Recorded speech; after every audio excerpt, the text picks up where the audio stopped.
This is Boxing Tickets NI in association with SB Sports in Chaco. It's weigh-in day. Well, sort of fake weigh-in day. You've obviously had a weigh-in this morning. I'm guessing obviously now extra time to prepare for your new weight. I'm sure it's probably a dream for you, Tyrone. Do you know what? I think if the last fight was the same. I had I don't know what you call it. Ceremonial weigh-in. A ceremonial weigh-in, yeah. So I had one of those in Dubai. So I think it's something that I think boxing kind of missed. I mean, UFC did a lot, and then I've always been jealous of UFC ones. They're weighing at 8 and 9 in the morning, and they're doing the proper weigh-in. I think that's where it should be. I mean, we shouldn't be dragged out and sitting and waiting about, starving and dehydrated to weigh in at like 3 o'clock because the public want that. No, I mean, it's better to get it over and done with and back out. I guess when you sort of mention that, I'm sort of thinking, extra time for boxers. Obviously, the health's the most important thing. If it gives you a few extra hours to prepare for a fight, then it's perfect. It's massive.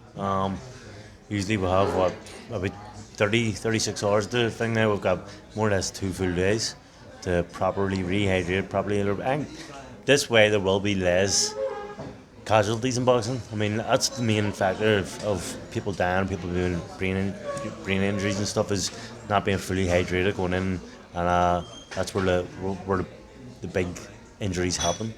So this way makes boxing safe, and that's what everyone wants. Definitely is. I don't think anybody wants to see any more statistics coming from boxing. You sort of mentioned yesterday, obviously, the final press conference, obviously, about the fact you're coming down in the car. I knew you weren't going to have a press conference without you having a sing-song somewhere. But you were sort of in two minds on whether you're going to sort of stay mid to long range or whether you're going to have a war. I'm guessing you're just playing for the cameras. Obviously, it was always going to be war. Yeah, to be honest, it's just... I was thinking to myself, would it be easier just to box Chris Jenkins and stay long and just have an easy night? But then I just started seeing clips from the field last year, and I watched my friend Meatball Molly, watched her fight, and I watched Paddy Pimblett, and they had big wars, and I was just like, you know what, that's what you want. That's what the crowd go crazy for. And so I was just like, you know what, I'm having a war as well. The last time I had a boring fight was in front of a crowd was Mike Saki, and I went out there, no cuts, no bruises, and it was an easy win. And I just said, you know what, it doesn't feel as good, as rewarding as winning a war. So, yep, war time. Do you see the sort of cuts? And obviously, I know your eyes are obviously very well marked up. And now, do you see them like sort of like tattoos, just sort of like reminders of war? It's like probably another memento in 10 years' time. Someone will go, "What happened to your eyes? I was in too many wars." Yeah, I mean, I keep a calculation of how much stitches I've had over the years. I think it's 36 stitches in total so far. So I want to hit the 50 to 70 mark by the end of my career. But I just love it. Like, see, a lot of my friends say Tyrone McKenna doesn't get going until he sees blood, and I think that's a bit truth in it. When I do have half my eye blind and only the other half working for a round or two, it gets me going, it gets me ready. I have to dig deep here, I have to go for it more, because it could get stopped or something could happen. So yeah, I love being in the trenches. I love it. I think everybody loves it as well. I guess sometimes sort of everybody's going, you know what, Tyrone, just have an easy one now. Just probably show people the skills that you don't want to use, rather than, well, obviously not that you don't want to use. You probably are trained with Pete and everything else to fight in a different way, and you're going, nah, forget that, we're going to Plan Z. Yeah, Plan Z. Do you know what? Everyone says, you should have an easy night, just box. But then when they're watching, that's not what they're screaming. They're screaming for blood and guts and damage to be done. So I don't know. I don't want to jump out of the ring and have a win, and then everyone come, yeah, great fight, but half-heartedly mean it. I want to come up and go, that's the best fight I've ever seen. Well worth the money. You're a legend, and that pride that I get from everyone buzzing about my wars is something that makes me happy and makes me want to be a boxer. So I'm not going to give that up. It's like, it's my drug, is having that pride, let them know I'm for a war. Speaking of obviously one of your former opponents, did you obviously get to see Dara Foley's fight in Australia the week? He had sort of a bit of a war, and I think he probably looked at Lomachenko at times because he was sort of making his opponent hit and miss, but I think they were looking at finishing it off in the car park, and I was just sort of looking back and I was going, maybe just a little bit more of a war between you and him in the Ulster Hall. It probably been, he sold the fight very well with you and everything else. Do you sort of look at Chris Jenkins as sort of the fact that he's just a gentleman? He doesn't want to have any sort of bad blood sort of in the fight. Like when I looked across yesterday and you could just see you smiling and just speaking, he's going, smack talk me. Is it sort of a regret that you didn't have any more smack talk with him yesterday? No, I mean, you can't force beef. You can't force having a go at each other or stuff like that. Like, Chris is a nice guy, a really nice guy. He's been about the block. I respect Chris. He's been in some entertaining fights. That doesn't mean that we're not going to punch the head each other on tomorrow, but I'm not going to fake, and I hate seeing people fake beef. You can see right through it, so I'm not going to do that. I'm not going to create something that's not there. The Dar Foley one, he's good. He's a good talker, so is he? I mean, but we didn't end up having a war. I just boxed that fight. And I think Chris Jenkins is similar to style to Dar Foley, so we'll see how it goes tomorrow. I think obviously from the Paddy Gal fight in 2019, he sort of started, fast, sort of stayed in the pocket the first few rounds, and then he sort of, I think Paddy must have hurt him at one stage and he went backwards. Are you sort of just hoping that Chris just comes for war tomorrow night and doesn't try and box and move? I don't really care. If he boxes and move, I'm going to cut him off. I'm going to drag him in the war. Like, there's no getting away from the pace that I'm going to set, and I'm going to make him feel uncomfortable in that ring. He's my game plan. No matter what he does, if he comes to meet me in the middle, fine. If he starts trying to move, I'm going to hunt him down. I'm going to corner him off. I've got great ring generalship, and I believe that no matter what I want to do in the ring, it's going to happen. I guess obviously the SSE Arena as well is obviously arena. It holds mixed memories for you. It obviously in a war with Jack Carroll just over 4 years ago, I think, wasn't it? I was Conlan's homecoming 4 years ago there. Obviously it's getting yourself back to winning ways in the SSE Arena as well, getting yourself back to winning ways in general as well. Where do you sort of see victory tomorrow night? Where do you sort of see, do you have someone in mind that you like to face? Just really anyone is a big name. I mean, there's a lot of big names in America. Would love to fight any of them. It's Conor Ben, but he's jumped up 2 weights to fight Eubank, which is a great fight. And then Florian Marco, I'd love to fight him. He's below me in the rankings, so it should be a privilege for him to fight me. And I'll give him that opportunity if he wants it. He's probably the biggest name in UK than Conor Ben at weight. So him, if he's available, or anyone overseas. I guess obviously the Markey one, obviously I know it's someone else that picked it up the other day. Paddy Gallard obviously was trying to get Markey a couple of years ago and he turned it down sort of straight away. I think Sam Jones had sort of said that Markey wanted anybody. Jamie obviously said Lewis Crocker, and they went quiet. I guess obviously I think sometimes maybe Markey is being protected because they know he sells tickets. He's from Albania, he's having his own show in Albania. But obviously if he wants to have a really good fight, he's already fought Chris Jenkins as well, so you do sort of see if you can do better than what he done against Jenkins, there may be more chance of that fight happening. I mean, he's obviously scared of Irish people. He's turned down all the Irish fighters. I mean, when I jumped up the weight, he flew over to Albania to get his way from me as far as possible. But he is a big ticket seller, there's no doubt about that. He's a big fan base. But skill level, he's very limited. Chris Jenkins was actually beating him until he got stopped. And he obviously is heavy-handed. But yeah, it's a fight that I'd love. I mean, he's a big fan base. I love a war. It's not like I'm a fighter that he go, oh fuck, he's too slick, he's going to box and move. I'm going to stand in the centre of the ring. I want to have a war with you. If you're such a hard puncher, then you shouldn't be fearing me. I also want to touch on Tyrone number 2. I think it was obviously your good friend and good pal, obviously for many years. Tyrone McKenna obviously decided to call it a day recently there.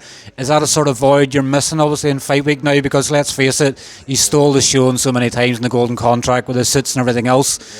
But obviously I'm sure it's a party you sort of missing now in fight week that you sort of used to have. Yeah, like during camp, I'm not 100 like really missing them because I've still got Sean. But see, during fight week, you do miss him big time because me and him, we always shared rooms.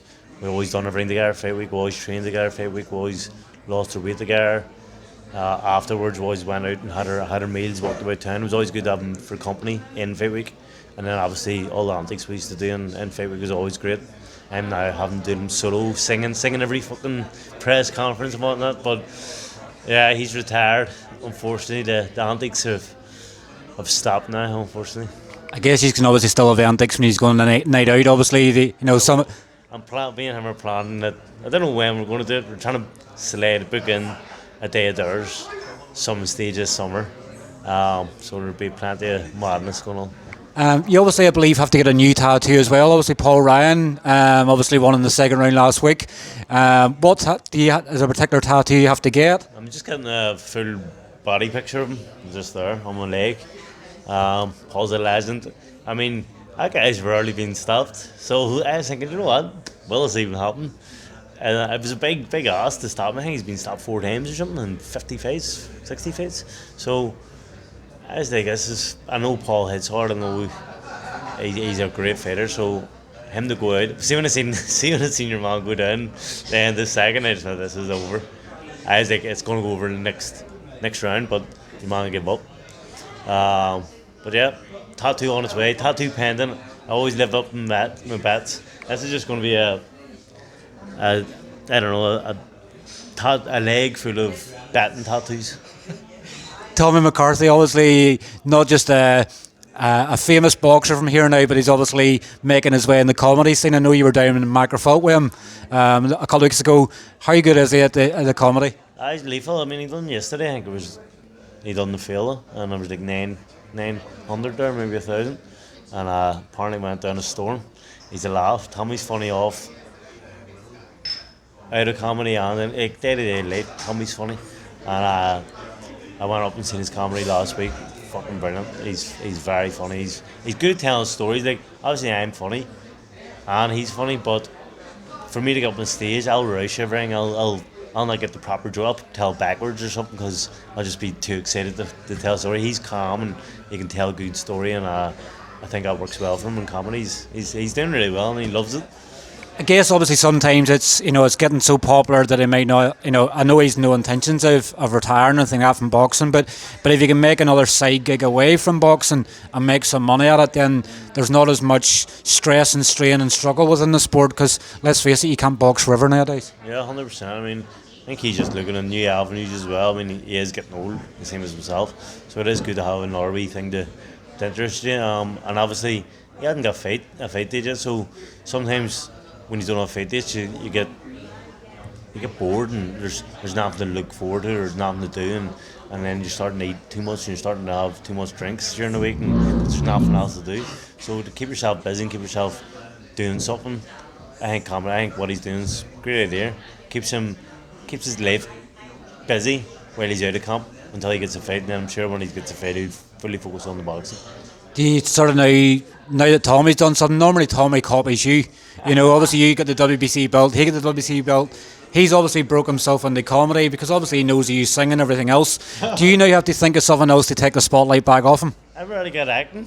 Once I'm done, I'm doing acting. But no, I can't. I would love to do comedy, but I couldn't do it. I'm funny enough, but I just can't tell stories good enough, and I fucking half slurring when I'm talking as well. You wouldn't understand me, especially if I had a few drinks. But no, I don't know what I'm going to do. I need to do something, I suppose. What about the WWE? You're good at smack talk, and obviously you're a born entertainer, but you never think of it like a wrestling or something like that? There's not a chance I'd go from boxing to another sport where you have to look after what you're eating and train that much. Fuck that. After boxing, I won't see the gym for a long time. Unless it's obviously gym in the bar or something beside. Bar curls, that's what I'll be doing. Obviously, you've obviously tasted defeat in your career. For obviously Mick, tomorrow night, obviously it's going to be massive. Obviously, probably the best place you could be after defeat. Have you obviously been I guess sometimes you maybe don't have to pass on words of encouragement because of the talent and stuff he has. But if you had obviously a chance to talk to him, to obviously remind him obviously the fact that it's probably just a step back or a setback, but he can still obviously achieve where he wants to go in the sport. Yeah, I mean, his last fight, he was unbelievable, to be honest. Everyone's seen how good Mick can be. I mean, I think up until that stage, everyone was going, is Mick as good as everyone's saying? there he showed how good he was, and he was unbelievable. It was just unfortunate what happened at the very end, the last 30 seconds. Mick is mentally strong, very strong, and I don't think that's going to phase him one bit. Everyone knows how good he was there. It wasn't like he had a shit performance and he got battered. He was boxing unbelievable, and he got caught, gassed out maybe at the end, and then I think it was maybe exhaustion that happened. I think it shows you, his comeback fight shows you how mentally strong he is, and that he is unfazed, because this guy hits hard. He's been in with world class opponents. He's a tough fight, and that just shows you his mentality. Other than your own fight tomorrow night, what fight are you probably looking forward to the most? We just obviously James McGivern and Tony McGlynn pulled off a card. Lewis is off the card as well. So there's only 9 other fights, obviously, other than your own, that could be potentially fight of the night. Which one are you probably looking forward to the most? Well, other than Mix as well. Mix, I think, is going to be a great fight. Potties is going to be a great fight. I mean, I think your man battered Badu Jack at one stage. Potty's always heavy-handed. He always gives everyone a spectacular knockout. So hopefully he does that tomorrow. But yeah, it's a good fight. Do you wish sometimes you sort of had maybe what Potty has in them hands? You know, like, obviously I know sometimes you like a war, but would you like to sort of have that power sometimes? Just so we... I fucking hate it. I love the Potty's power. But look, you can't be blessed with everything. I've got the looks and the skills. He's got the power. That's it. I mean, I'm only joking. But do you know what? We'll see tomorrow. Maybe this weight I'll start knocking people out more, because I do feel a lot stronger, be doing a lot more weights. I've been sitting there with punches, putting power behind punches. Usually I go in, everyone I spar and do the pads with always say, Tyrone, I hit hard. I hit really hard from weight, and they're all surprised. And then when I get in a fight, I think my main frame is more just let's put in as much like punch output as I can, not power. We're not thinking about power, I'm just thinking about throwing loads of shots, and I never go for knockouts. So I think if I sit down with punches and I actually go for knockouts, I would see a couple of them coming up in the next few fights. What better way to probably do it than tomorrow night back in Belfast? First fight at 147. What a way to do it. So you never know. Obviously fans tomorrow night could be shocked, and you could stop Chris Jenkins. 100%. I mean, I think if we're going to stop someone, I think Chris Jenkins is one of the guys that I think I could stop. The way I'm just feeling now, I feel very strong. I feel very confident coming into this fight tomorrow. Definitely. Well, listen, thanks very much for your time. Obviously enjoy the ceremony away and later on, and I'm sure we're going to catch up with you tomorrow night, obviously, when you're back to winning ways. Yep. Thank you for having me.